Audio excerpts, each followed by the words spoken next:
All right, guys, time for some Cowboys Q&A to finish out the show here. Use hashtag Cowboys, as so many of you guys already have here. Use hashtag Cowboys to get your questions on the show. That is how producer Dylan is able to see most of them. Makes it a lot easier for him. First up from Country Music and the Dallas Cowboys, trade Rico and Lance to the Cardinals for a third-round pick. I assume you mean Lance Lenoir, and if so, but this isn't Madden. Like, that trade doesn't even work in Madden. Why would the Cardinals take on two players who, frankly, wouldn't make their team? Maybe Rico would, but Lance Lenoir would not make that team. The Cardinals say absolutely no there in the end. All right, Michael Caldwell, who do you see as the backup or passing downs defensive? We just kind of went through the defensive end depth chart there. I think Gregory sticks out as the passing down defensive end. I don't necessarily think you're going to see a true rotation beyond that in terms of passing downs. You obviously will bring in Dorrance Armstrong some, Taco some if he's on the team, but for the most part it's going to be, if Gregory's there, I think you'll see Lawrence and Quinn and Gregory handle the majority of those snaps if Gregory's back. South of Heaven 88, in all caps, what week will we see Lawrence play? I think you see DeMarcus Lawrence for week 1. I think that is the likely outcome here for the Dallas Cowboys. That's their expectation. And unless that changes, I assume you'll see DeMarcus Lawrence on the field in week 1 for the Dallas Cowboys. All right, DJ Martin, sorry about another Zeke question, but if Zeke continues to hold out, do we use our first-round pick on a running back in next year's draft? Check in with me in a little bit. If Zeke doesn't show up at all during the entire season, I think it's definitely a possibility. If there's no extension, then sure.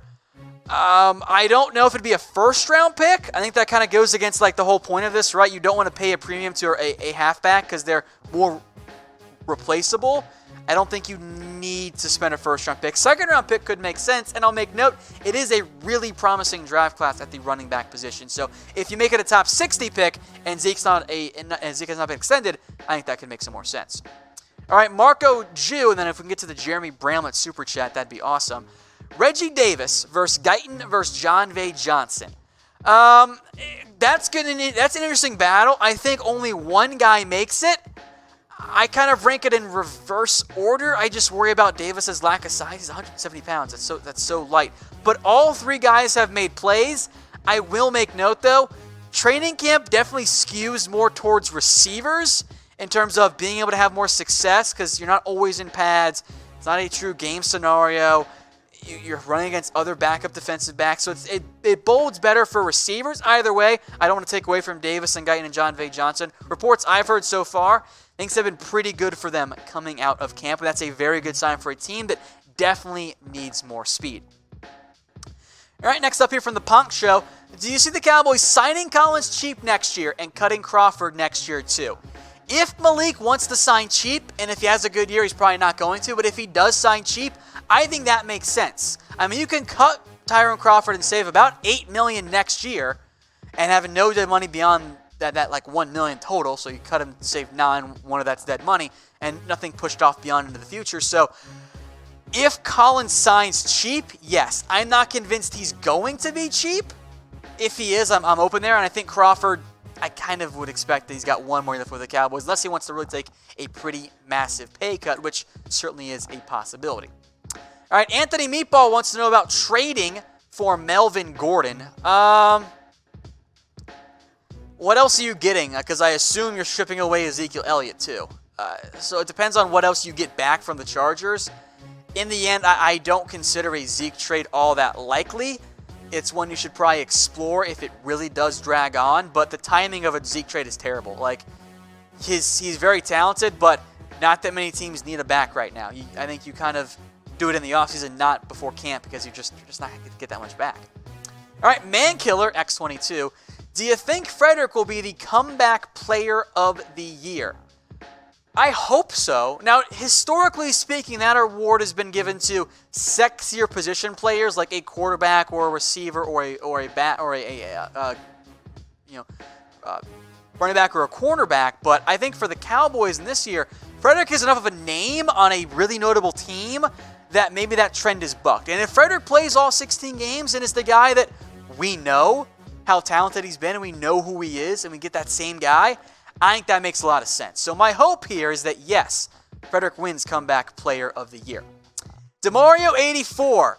What's the chances the Cowboys showcase Jourdan Lewis, who's a heck of a corner, for trade bait or a possible Byron Jones or Anthony Brown replacement? I think very high. I think when you look at this Cowboys cornerback depth chart, and you're in a position where you have Byron Jones and Anthony Brown and Chidobe Awuzie, you just drafted Michael Jackson, Donovan Lumba / Chris Westry, could be a good player. It makes sense to showcase Jourdan Lewis. So yes, I'm not saying for sure he's gone, but they had talks about trading him last year. I think you'll see the Cowboys have something similar at minimum of, hey, we will listen to trade calls on Jourdan Lewis or Anthony Brown because both of them I think are best in the nickel. All right, guys, if you want more training camp updates and news and rumors and fan-led content and all kinds of stuff here, we've got some great stuff planned during games for you too this year. Make sure you guys subscribe. Ooh, highlights too, by the way. YouTube.com/Dallas Cowboys Report. But if you're watching on Facebook, just, hit us up with that subscription. I also do want to quickly shout out here Jeremy Bramlett for a super chat. Thank you very much, Jeremy. I appreciate it. Now, Vincent Miner, do you think our receiving core can be in the top 5? I think that's a little bit too high of expectations to place on mainly a young Michael Gallup. To be top 5, you need to have a legit number 1, which the Cowboys do have, and a really good number 2 that frankly is almost a number 1 himself, like a Adam Thielen, Stephon Diggs type scenario. So I don't want to say top 5 right now, even if Randall Cobb is healthy for all games, but I think top 10 is a reasonable year that features a breakout season for Michael Gallup. That could be a better expectation. Here's the super chat from Jeremy. Thank you, producer Dylan. What game do you really want to win this year? Well, all of them for starters. Beyond that, I am focused on the road game against the Eagles. Not because I hate Philadelphia more than any other team, but it's because that game has added impact. If you win that game, you're taking one from your biggest threat in the NFC East.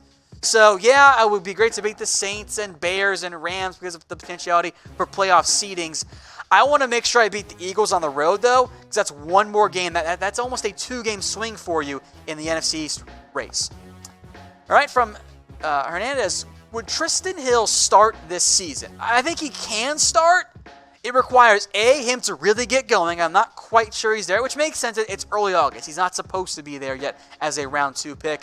It also might require some regression and or injuries from Maliek Collins and Tyrone Crawford. My expectations for year 1 for Trysten Hill are not starting. I want to see Trysten Hill be a key role player and a situational pass rusher for this team. I want him to be a rotation guy. If he fits that, then year 2, likely they started there. Preston 123. Who is the most underrated player on the Cowboys? It depends on who you ask. Those who hate Dak, the answer is probably Dak to you guys. Beyond that, the Cowboys, I think, underrate Jourdan Lewis the most internally. I know a good portion of the fan base does not, but I think he's definitely up there. Connor Williams is better than Xavier Su'a-Filo.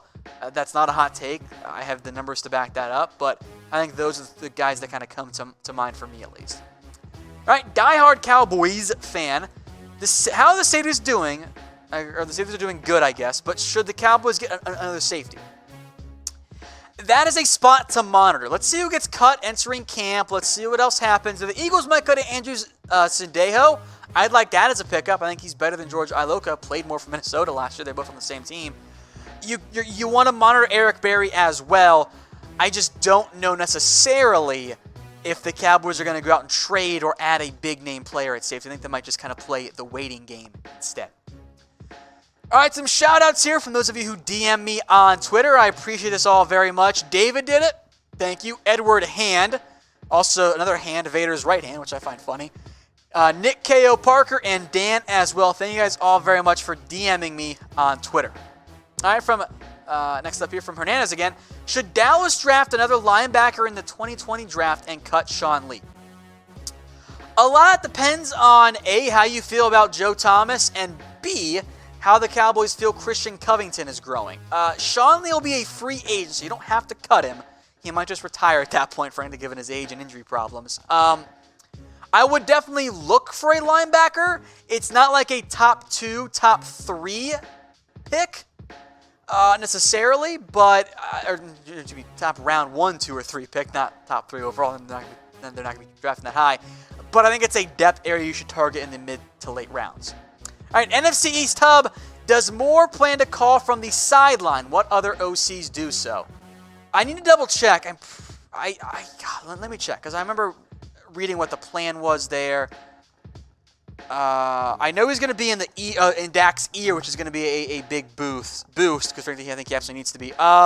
Yeah, Kellen Moore will be calling from the sideline. John Kitna will be up in the booth. I don't know top of my head what other OCs do so.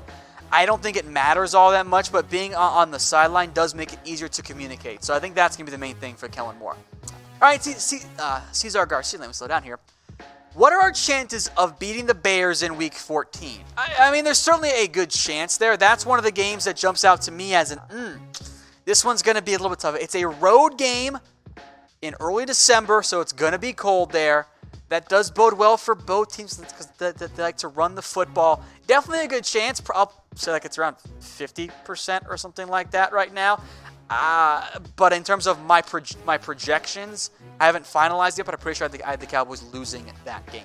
All right, John, do you see the Cowboys defense as a top 5 unit? Yes, if with the big caveat that they must force more turnovers. The Cowboys cannot enter this year and only take the ball away a couple times. They have to be better in that area. That's the difference between being top 8, top 9, like they were last year, and being a true top 5 squad. Reminder, our show is brought to you by our friends over at MyBookie. Get over to chatsports.com/Cowboys and use promo code GOCowboys for 100% deposit bonus. You put down $50, they will give you $50 for free. You guys will not find a better deal out there. Chatsports.com/Cowboys, promo code GOCowboys. Man Killer back again. How much will Tony Pollard and Alfred Morris help our offense this year? Decent enough. I think Pollard will have a bigger impact because I think Zeke will be back and Morris won't make much of an impact there. I think for Pollard, you'll see a big amount of his impact, by the way, come on special teams and in the passing game. All right, Michael, what are realistic numbers for Dak as a passer this year in yards and touchdown passes? You look at his overall numbers, the yards, he hit almost 39 this past year. I'll put the over-under at 4,000. I think that's a good number for Dak Prescott and also realistic. If you only do passing touchdowns, I'll put the over-under at 25, maybe 24.5 because that would be a career high. But I think you'll see Kellen Moore open up the offense more as a passer and thus make life easier on Ezekiel Elliott in terms of his overall touch usage. All right, from Ed, what must Garrett do to keep his job this year? There are, again, I mentioned this a bunch of times before, there are exceptions, mostly injury ones, but if you don't make it to the NFC Championship game, I just have a tough time seeing Jason Garrett sticking as the Cowboys head coach. I think that Jerry Jones is going to say, I am out of patience. It's time for somebody new. Hey Cowboys fans, thanks for watching the Cowboys Report. If you haven't already, click right here to subscribe to our channel for all the best Cowboys coverage on the internet. That's news, rumors, highlights, mailbags, film studies, and a whole lot more. And I'm making your lives a little bit easier as well with the next Cowboys Report video right here.